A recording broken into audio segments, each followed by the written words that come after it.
पाकिस्तान ने बखैर अरब में तजारती जहाज़रानी और सऊदी अरब को हाउसी मलेशिया की जानिब से दी जाने वाली मुसलसल धमकियों की शदीद अल्फाज में मजम्मत की है। दफ्तर खारजा ने अपने एक बयान में वाज़ेह तौर पर बताया कि पाकिस्तानी परचम बरदार जहाज़ों या बहरी मफादात पर किसी भी हमले को कौमी सलामती पर हमला तस्वुर किया जाएगा। हाउसी मलेशिया के इक़दामात इलाक़ाई अमन, बहरी आज़ादी और आलमी तजारत के लिए बड़ा खतरा करार दे दिए।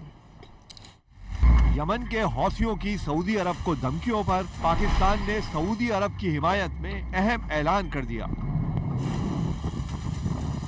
पाकिस्तानी परचम बरदार जहाजों या बहरी मफादात पर किसी भी हमले को कौमी सलामती पर हमला तस्वुर किया जाएगा। पाकिस्तान ने वाज़ेह तौर पर बता दिया। ये भी कहा कि पाकिस्तान अपने दिफा में ताकत के कानूनी इस्तेमाल का हक रखता है। वज़ारत खारजा के एलामिये के मुताबिक पाकिस्तान ने हौसी मलेशिया के इक़दामात को इलाकाई अमन, बहरी आज़ादी और आलमी तिजारत के लिए बड़ा खतरा करार दिया। तर्जुमान का कहना था कि सऊदी अरब के साथ कानूनी तिजारती सरगर्मियों में मसरूफ बहरी जहाज़ों को निशाना बनाना बैनुल अक़वामी क़वानीन की खुली खिलाफ वर्जी तशवीशनाक और नाकाबिले कबूल है। पाकिस्तान अक़वाम मुत्तहिदा के चार्टर और बैनुल अक़वामी क़वानीन के तहत अपने बहरी असासों और कौमी मफादात के तहफ़्फ़ुज़ के लिए तमाम ज़रूरी इक़दामात के लिए मुकम्मल आज़ाद है। एलामिये में सऊदी अरब को मशरिक़ वुस्ता के मौजूदा तनाज़े में घसीटने की कोशिशों पर गहरी तशवीश का इज़हार करते हुए कहा गया कि पाकिस्तान ब्रादर मुल्क सऊदी अरब की सलामती और खुदमुख्तारी का